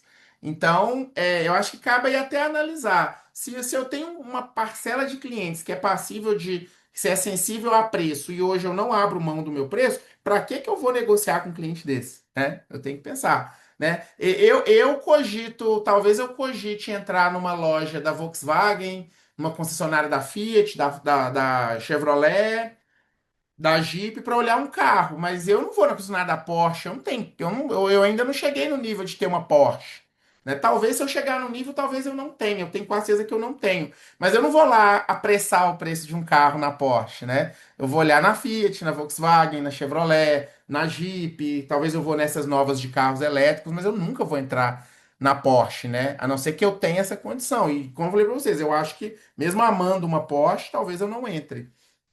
Tá, Vanessa? Então é isso que eu tenho para te orientar. Aqui na matriz, então, Pestel, eu tenho fatores políticos, econômicos, socioculturais, que aí representam os comportamentos da sociedade que impactam a demanda por um produto e serviço, mudanças demográficas, hábitos de consumo e conscientização sobre saúde e bem-estar. Olha como é que isso aqui é muito atual, gente. Saiu uma matéria esse final de semana falando que os bares e restaurantes estão registrando em alguns lugares do Brasil 30% de queda. Pode ser sim o impacto das pessoas estarem mais se alimentando de forma saudável. Eu acho que não é só isso, não. Talvez seja o menor deles. Eu acho que o problema maior é que, por exemplo, cidades igual Goiânia, temos muitos bares. Então, enquanto um bar específico antigo está vazio, aquele novo que tem até que tem um aqui perto de casa, aqui bem famoso, tá bombando, tá cheio de gente lá. Né? Tem um bar aqui perto de casa também que foi inaugurado na pandemia, que ele vivia cheio. Hoje esse bar não fica cheio mais. Então, olha a concorrência que nós temos. O dinheiro não some, o dinheiro muda de mãos. Então, aquele bar que está parado, talvez ele não esteja mais atraindo esse público, né? Então, é mudança de hábito. Antes de eu passar a palavra para a Cláudia aqui, que levantou a mão, uma outra estatística também, inclusive, eu escrevi um artigo sobre isso lá no meu Substack, que os shoppings de 2019 até 2000, agora início de 2026, registraram uma queda de 25% nas vendas nesse período todo, enquanto o e-commerce aumentou 80%. Então, será que faz sentido abrir uma loja hoje? Então, eu tenho que colocar isso aqui na minha análise Pestel também, antes de abrir um negócio, antes de eu tomar a decisão sobre crescer, eu posso usar essa ferramenta aqui também. Oi, Cláudia, pode falar. Queria só complementar esse assunto que você falou, aí, usando os bares, né, como uma referência, que hoje a gente estava conversando no escritório sobre o aumento de academias em todos os bairros. Você vê muito mais academias do que igrejas, né? Antes tinham muitas igrejas e a gente tem essa percepção assim. E nós estávamos comentando que nem sempre é uma escolha pelo bem-estar, mas também pelo modismo do momento. Nem todas as pessoas estão conscientizadas de fato quanto ao bem-estar, mas talvez um certo modismo que tenha aquecido, por exemplo, o mercado de roupas fitness, tênis. Eu vejo muito assim também. Uma percepção que nós comentamos no escritório que a gente viu que fez sentido também. Legal, boa observação. Academias também. E tem sim também um modismo muito grande, né? Gente, eu não me esqueço. Tem hora que eu lembro desse caso até com um pouco de humor, ou talvez de uma maneira mais jocosa, né? Os copos Stanley, né? Qual moda que era ali no finalzinho da pandemia? Você ia num churrasco, você ia em uma festa, aí a pessoa levava aquele copo para ostentar. Cadê esses copos Stanley que eu não vejo mais? Né? Que ninguém sai mais com ele, prende ele numa cordinha no pescoço. Onde que estão esses copos que eu não vejo mais, né? Então, isso, gente, sim, impacta no seu negócio. Se a pessoa vai usar isso para tomar decisão para poder comprar um produto, você tem que lembrar disso na hora de definir um produto ou um serviço. Eu não vou nunca deixar de considerar isso. Nunca, jamais. Então, isso aqui, gente, eu tô falando não é nem só apenas montar um negócio, não. Tomar uma decisão de abrir a fábrica, por exemplo, né? A política nacional esse ano está totalmente desmotivadora para poder aumentar a linha de produção da minha fábrica, como um exemplo, né? Os indicadores macroeconômicos não tão legais, a tendência de consumo da sociedade mudando o tempo todo, né? Talvez não faça sentido, né? Analisar questões de sazonalidade pesa bastante, exatamente. Exatamente. Eu lembro muito, Michele, de um caso de uma colega nossa da faculdade, no finalzinho do nosso último período, oitavo período da faculdade de administração, no final do quarto ano, ela comprou a lanchonete em frente à faculdade. E todo mundo falou: Nossa, que legal, fulana comprou a lanchonete, ela fez certinho e tudo. Né? Eu fiquei meio pé atrás assim. Por quê? Porque nas férias da faculdade não tem nada do lado da faculdade. A faculdade está no meio de um bairro, num bairro chamado Eldorado, na cidade de Contagem, região metropolitana de Belo Horizonte, onde eu estudei. Formei na faculdade Senac Minas, no qual eu tenho muita saudade e muito saudosismo. Não tinha nada em volta à faculdade. Como é uma questão sazonal, ela só tem movimento em época de aula. Férias escolares, morre tudo. Durante o dia, o bar dela também morria tudo, porque não tinha prédio, tanto prédio assim, não tinha empresa perto, tudo longe. Naquela época ainda o iFood ainda, se eu não me engano, existia, mas era muito pequenininho ainda, ou nem existia lá, talvez, 2013, né, que eu formei, não sei se ainda tinha. Eu lembro do iFood a partir de 2015, né, mas não significa que ele não existia. Então, a sazonalidade é importante também. E aí eu tenho mais três fatores aqui dentro da análise Pestel. Os tecnológicos, né, então, se né, relacionados à inovação, avanços tecnológicos que podem impactar a competitividade do mercado. Então, novas tecnologias, digitalização de processos, inteligência artificial e automação, que é o que a gente também está vivendo agora. Eu estava de férias em Belo Horizonte em dezembro e eu fui encontrar até com uma amiga num shopping. Aquele shopping que a gente ia na adolescência ver filme no cinema, fazer bagunça e tudo mais, né? E coisas desse tipo, coisas de adolescentes sem preocupação com a vida. E eu notei uma coisa que aqui em Goiânia tem também, obviamente. Tirando aqueles restaurantes de que você serve a comida, todas as grandes redes de restaurante não tem caixa humano mais. É tudo totem de alto atendimento. KFC, McDonald's, Burger King, todas as grandes redes. Você vai aqui no Shopping Flamboyant, Caserato é totem. Tem o não sei o que, picanha, do churrasco lá, que é bem grande lá. Totem de alto atendimento. Você vai no Jerônimo, totem de alto atendimento. Espoleto, que eu adoro, totem de alto atendimento. Então, olha como é que isso já diminui a empregabilidade nesses lugares, né? Isso é um fator que impacta positivamente em relação à redução de custos, né? Ecológicos, né? Os fatores, leis ambientais, a questão da sustentabilidade, né? Que afeta a sua operação. Às vezes é lei demais e regulação demais, talvez seu negócio não seja mais rentável. Ou alguma coisa nova que veio ali não seja interessante. E fator legal, né? Que são as regras jurídicas e leis, né? Leis trabalhistas, normas de segurança e regulamentações no setor de saúde, como exemplo. Estamos vivendo isso também. Qual que é o tema do momento, gente? Jornada 6 por 1. né? Não vou manifestar aqui a minha opinião sobre isso, mas está impactando aí, está gerando muito debate, né? Terceira ferramenta aqui, cinco forças de Porter, né? Criadas aí por Michael Porter, né? Grande teórico aí da gestão das empresas aí. E ele entendeu, eu trouxe o exemplo aqui da indústria de saúde, né? A indústria de saúde está em constante evolução, impulsionada por avanços tecnológicos, mudanças regulatórias e a crescente demanda por serviços. Nesse contexto, eu tenho que entender as dinâmicas competitivas que moldam o mercado. As cinco forças de Porter é uma análise que o Porter criou para entender essas oportunidades e ameaças e o que de fato impacta um negócio, né?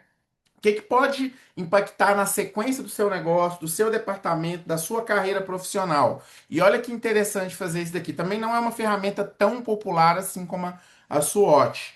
Eu analiso aqui a rivalidade entre competidores existentes, ou seja, eu quero lançar um produto, eu quero entender se a minha empresa é viável, se a minha carreira de publicitário é viável. Como é que é a rivalidade entre os competidores existentes? Ela é grande? Ela é pequena?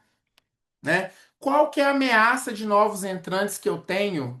O marketing está vivendo isso. Então, enquanto pessoas faziam publicidade e faziam cursos de marketing, hoje você faz um curso de um final de semana, você já pode se considerar marqueteiro. É um marqueteiro bom? É um marqueteiro ruim? Não sei, mas olha como é que a barreira de entrada é pequena para entrar na área de marketing.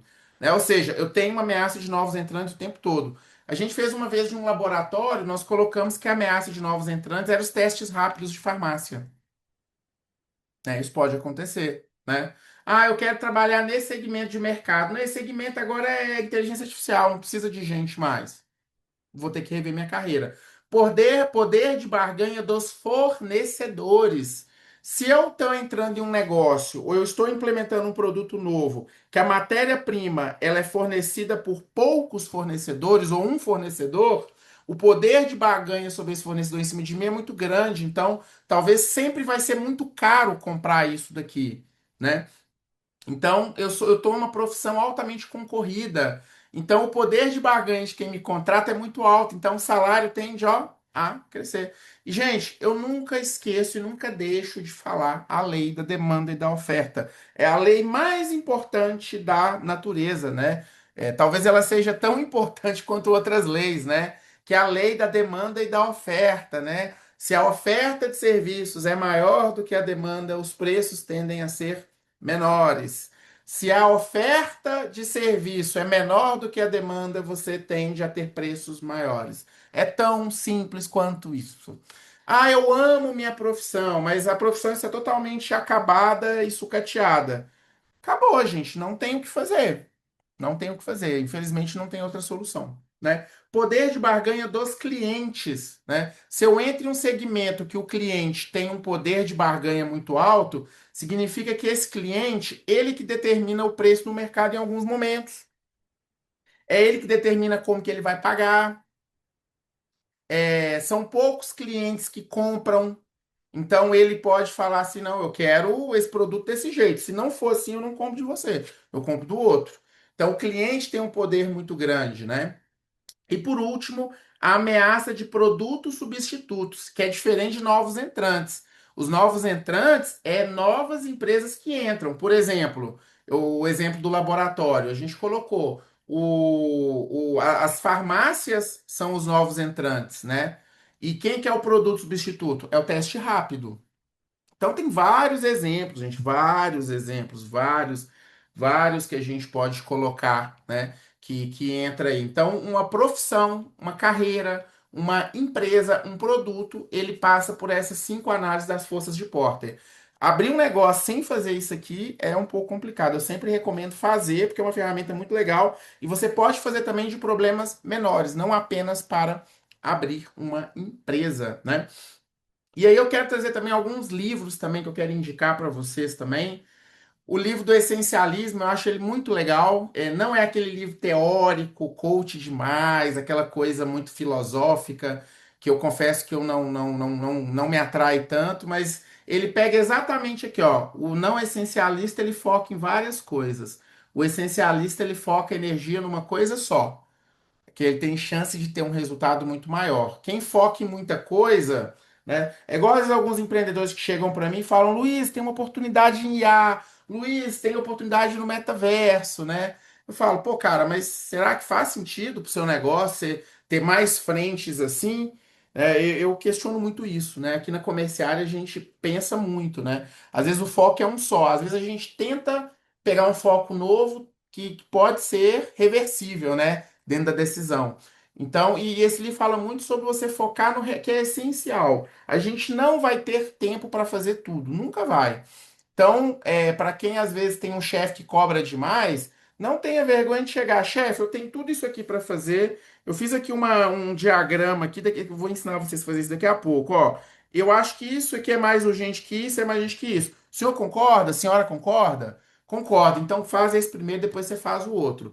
Colaborador que tem chefe, que tem esse tipo de cobrança e às vezes nem olha contexto, uma forma de você driblar o seu chefe, né? Não que eu estou ensinando você a enganá-lo, mas driblar do ponto de justificar que aquilo não é tão urgente, é você definir uma ordem de prioridade e entender se ele concorda. E pedir a ajuda dele para entender o que que dá para fazer primeiro. A gente não vai ter tempo de fazer tudo. Talvez nem vai ter a oportunidade de fazer. Então, na hora de tomar uma decisão, eu tenho que pensar: peraí, eu tenho 10 caminhos? Não, gente, peraí, calma. A gente realmente precisa fazer isso? Então, é um livro muito legal, uma leitura bem leve, bem rápida, recomendo demais. Um dos meus, que se tornou meu escritor favorito, ele passou Martin Lindstrom, né? Michael Sandel, né? Inclusive, ele esteve aqui em Goiânia no final do ano passado, no evento Ethos IA, e eu tive a oportunidade de ir lá, né? Tava aqui com os livros dele aqui, que eu amo de paixão, sou fã dele.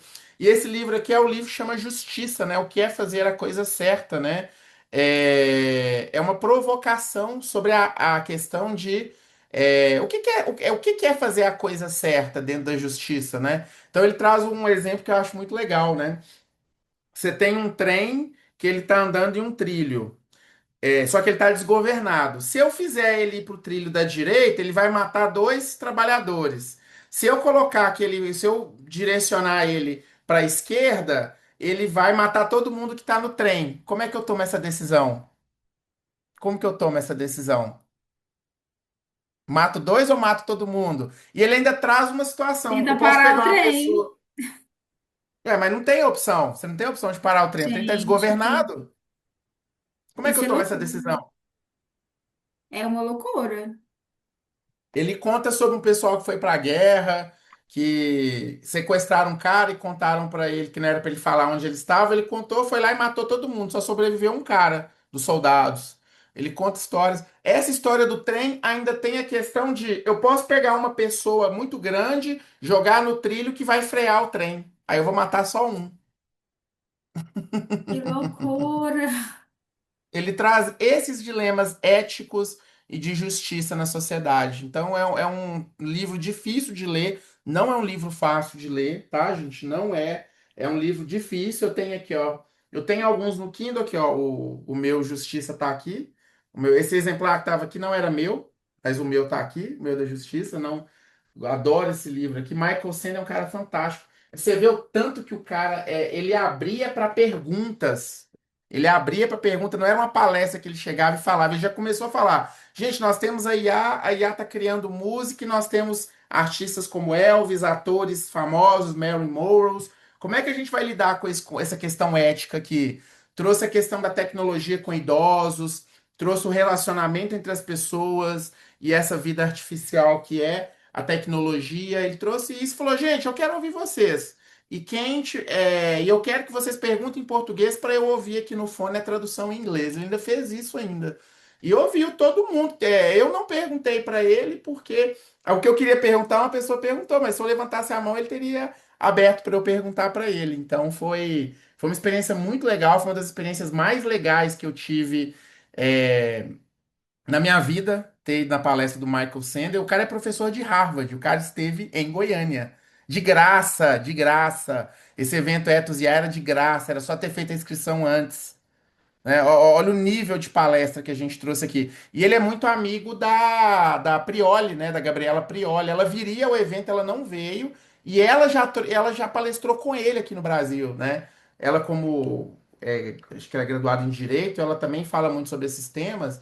Então é um livro muito interessante, gente. Michael Sandel tem outros livros muito legais, eu recomendo. Comprei um dele agora que eu não conhecia, tá aqui para eu ler aqui também no meu Kindle aqui também, que eu não durmo sem ele. Praticamente hoje eu leio a maioria dos meus livros digitais. Outro livro que eu trouxe aqui, dois livros, né? Esse livro do Felipe Nunes também, que é um guia para entender o brasileiro, tem muitos dados sobre o Brasil aqui, muito interessante esse livro. Eu li ele de férias em BH. O Felipe Nunes ele é um professor da UFMG, ele é mineiro de Belo Horizonte, da minha cidade, e ele escreveu aqui trazendo várias pesquisas e números sobre o Brasil, em relação à identidade, à visão política, à questão de gênero, religião, né?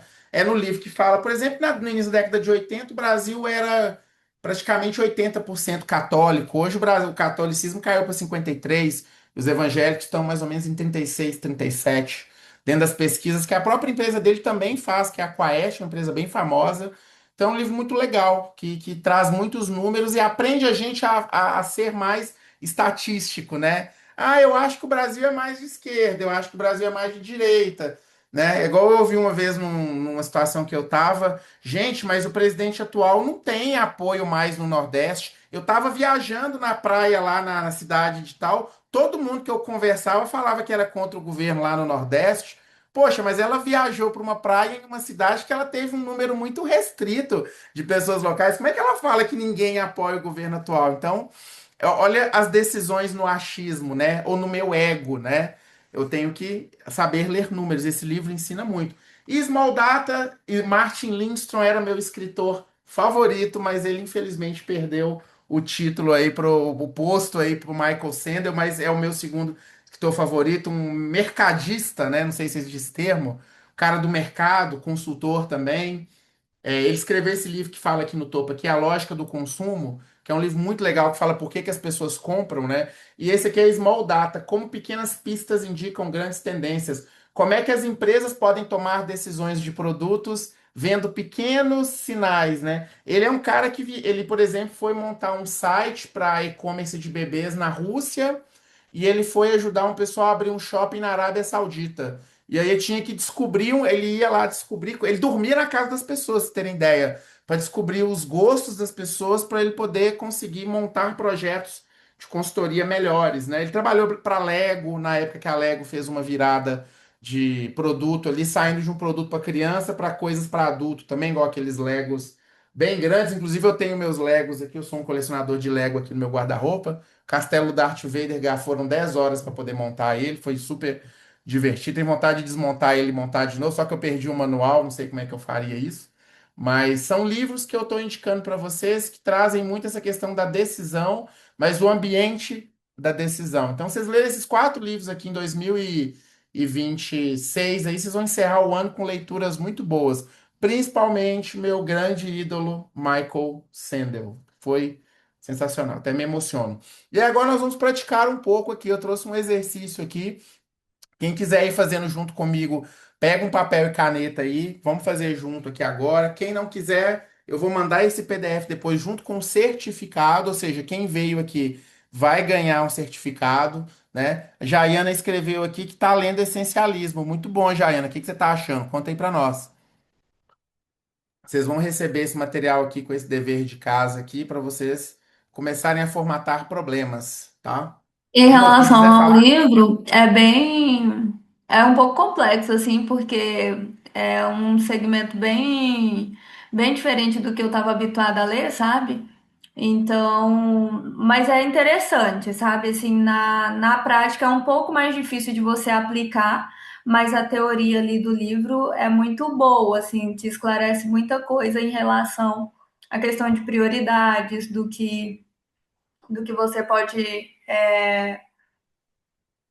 realmente o que é essencial, o que é essencial para o teu dia a dia ali. Eu ainda não terminei, então assim, eu não consigo fazer um apanhado melhor do livro como um todo.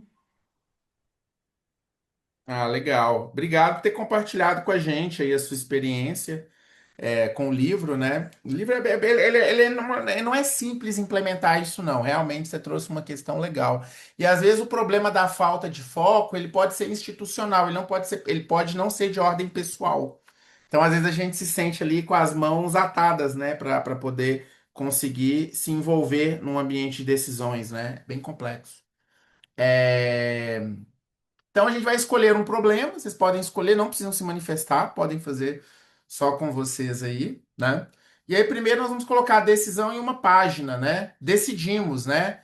Pegamos todo o conteúdo desse material aqui e usamos para decidir. Então eu vou colocar aqui a decisão, né? O prazo ou o prazo para decidir se eu ainda não tiver a decisão. Os objetivos protegidos, né? É qualidade, é experiência, é margem, é prazo, é outro. Eu vou colocar aqui a causa do problema, os sintomas desse problema, os efeitos que ele causa. Eu posso ter tomado uma decisão, ela deu errado, e eu vou ter que ter um prazo para decidir de novo. Então eu posso usar essa organização em uma página aqui. Posso colar no meu quadro, posso colar numa parede, posso colocar no celular, posso colocar no protetor de tela do computador para me ajudar a direcionar. Então aqui eu tenho como tomar uma decisão em uma página ou a decisão e tudo aqui que vai acontecer para me ajudar a direcionar tudo isso, né? E aí, passando aqui, eu vou analisar os cenários, né? E eu posso colocar aqui também a decisão que eu quero tomar e o prazo para decidir. Por quê? Porque agora eu vou colocar os cenários, opção A, opção B e opção C, se existir. Talvez tenha até uma quarta, uma quinta decisão, né? Vou colocar aqui também. É, Eu vou avaliar aqui o impacto, posso até colocar mais impactos do que esse, colocar se é baixo, médio, alto, ABC, BMA, posso fazer de qualquer jeito. É o impacto assistencial? É do cliente? É operacional? É financeiro? Qual que é o risco? Eu posso classificar aqui. A é baixo, B é médio, C é alto. Ou o contrário, A alto, B médio, C baixo. Posso classificar do jeito que eu quiser aqui, tá? Vamos colocar que A é baixo, B é médio e C é alto.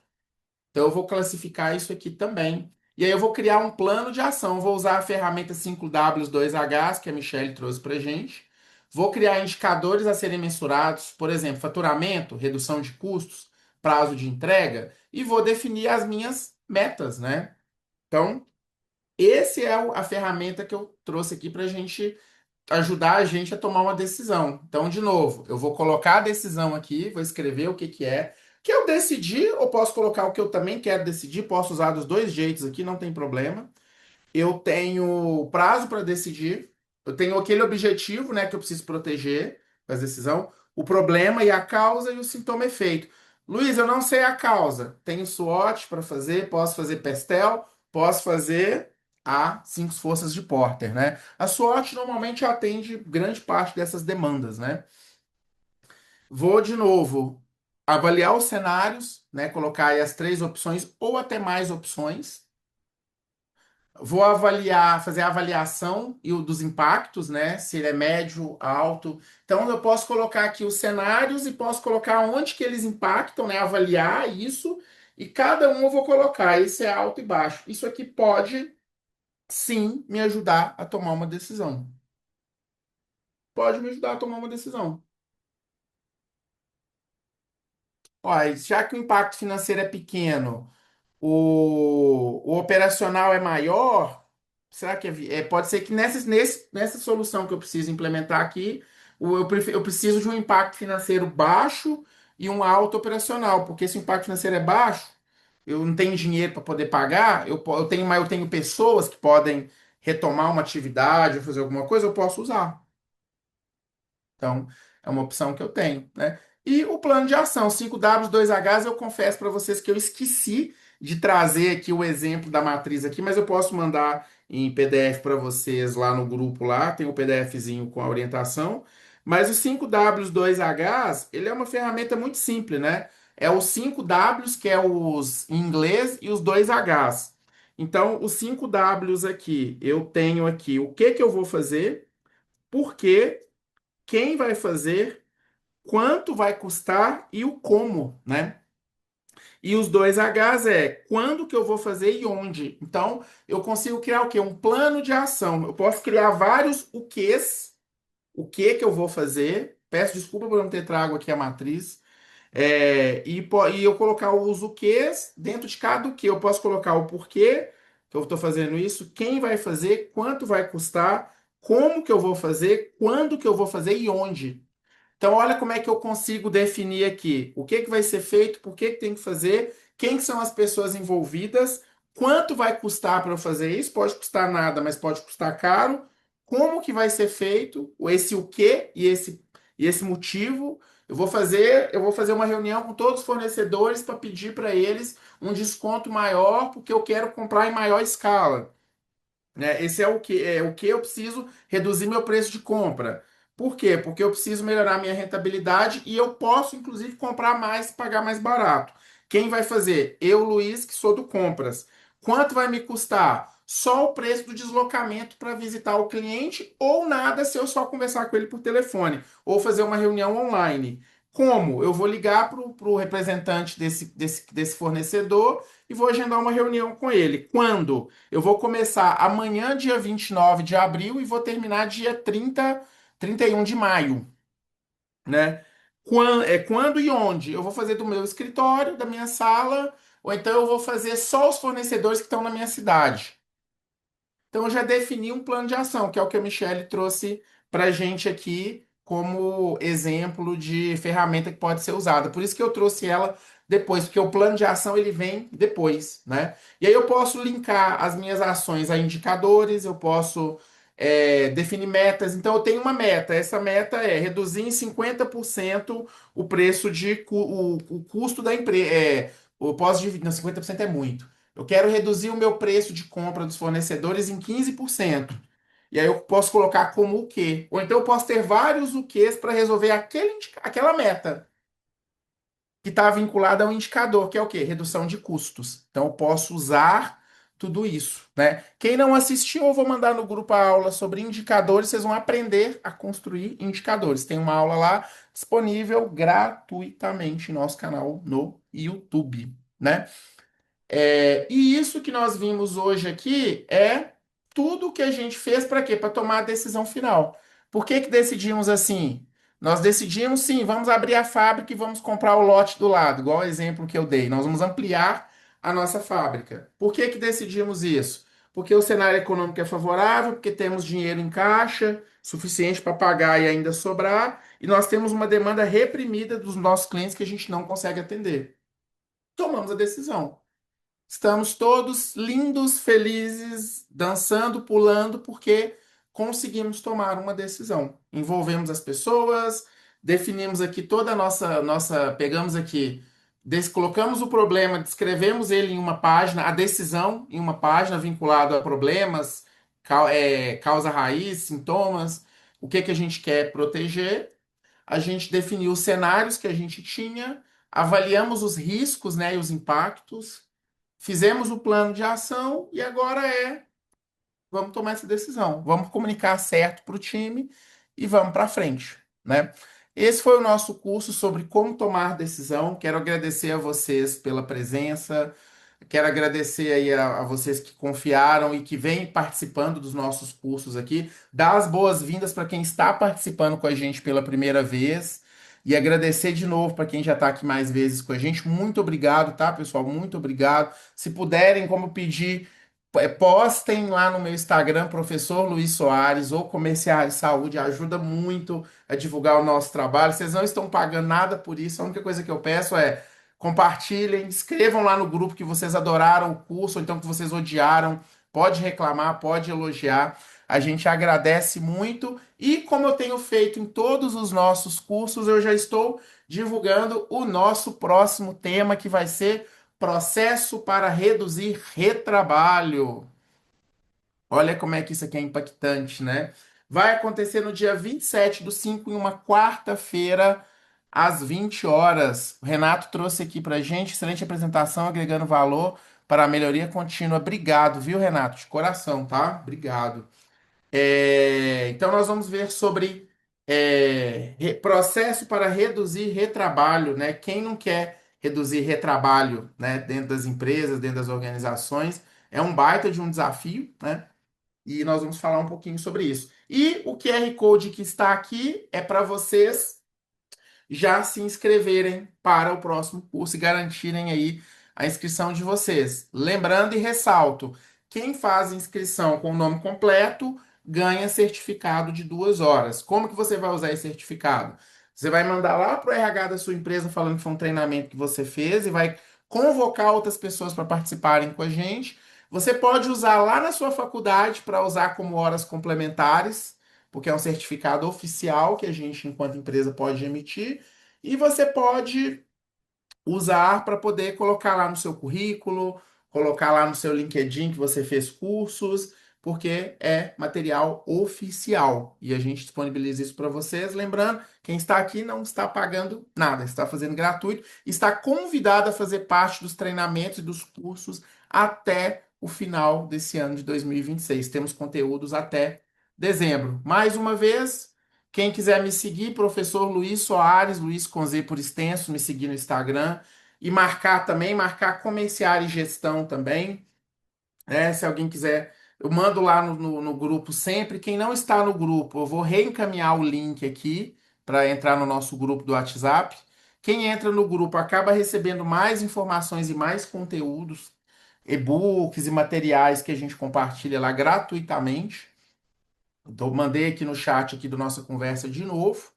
E essa aula foi gravada e ela estará disponível nos próximos dias no YouTube e pessoalmente encaminharei para vocês os certificados. Obrigado, Vanessa, pelo maravilhoso enriquecedor. Obrigado, Cláudia. Pessoal, é isso. Boa noite para vocês, bom descanso. Obrigado, Jaiana.